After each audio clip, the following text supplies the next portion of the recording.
definitely a concern today. I know they've been having all these parades all weekend long, so it's not like everyone's missing out on all of the parades. True. But I'm sure today that is a big concern for a lot of organizers. It's a concern across much of the country. The storm system that's developing is creating an unusually high wind environment, and that's going to cause some problems moving forward. We've already had problems with dry winds and the fires over the area. That continues today.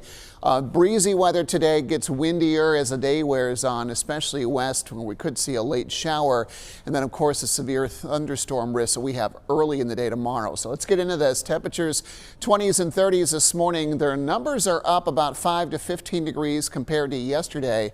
We begin to see some clouds rolling in from the west, and those are going to gradually thicken up today. We'll likely start with some sunshine, but it gets progressively cloudier throughout the day. Those warm breezes at 10 to 20 are going to take temperatures back in the low to mid 60s for most of this afternoon. So today is a warmer day by at least 10 degrees heading into the afternoon. We'll be in the lower 60s in the foothills, where we could see a stray shower developing this evening.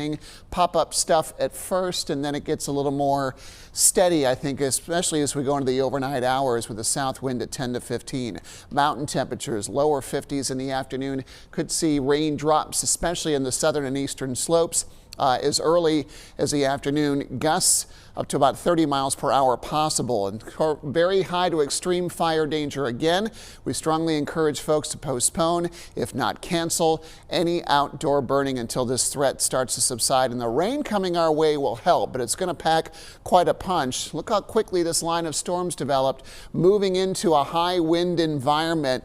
We are expecting straight line wind damage and perhaps several strong tornadoes across parts of the south. You can see all the wind advisories and high wind warnings in this high wind environment, really from the Midwestern states throughout the plains and then moving through the south. In fact, some of our local counties are now under wind advisories that start later on this evening. 6 p.m. tonight until noon Wednesday, the mountain counties of Grayson, Ashe, Watauga under a high wind, or at least a wind advisory. South winds at 20 to 30 with gusts to 50 miles per hour will be possible. Could see some power outages, some downed tree limbs. You can see the winds that will start to pick up this afternoon in all areas.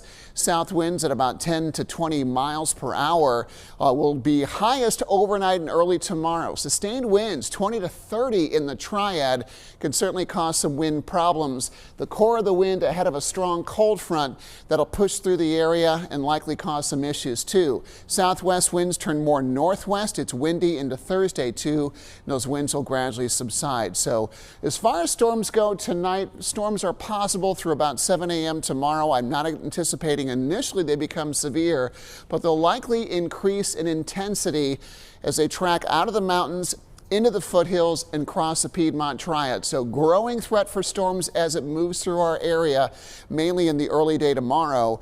As you take a look at the hour-by-hour forecast, you can see a few showers popping up this evening.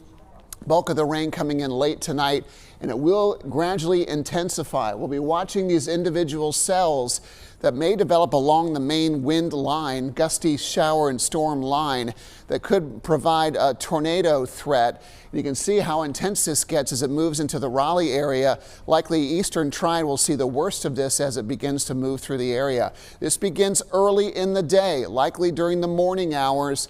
Will likely push through around midday. Heavy downpours, damaging winds. Overall, it's going to be a very windy day, independent of thunderstorms. We cool things down for a bit and start to warm things up again on Saturday.